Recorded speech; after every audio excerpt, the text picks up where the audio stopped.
జిల్లా గుత్తి మండలంలో ఘోర రోడ్డు ప్రమాదం చోటు చేసుకుంది. కొత్తకోట సమీపంలో లారీని ఢీకొట్టింది ఓ కారు.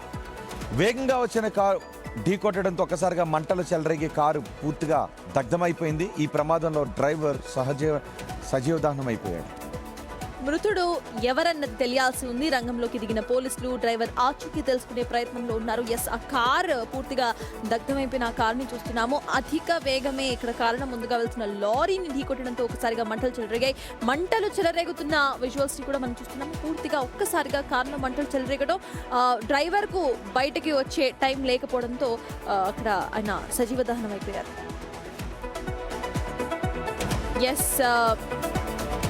పూర్తిగా కార్ అయితే కాలిపోయింది. చాలా చోట్ల అతివేగం కంట్రోల్ చేయలేక వేరే వాహనం ఢీకొట్టి, గతంలో కర్నూలులో కూడా చూసాం కదా, ఒక బస్సు ఒక బైక్ని ఢీకొట్టి మంటలు చెలరేగిన దృశ్యాలు.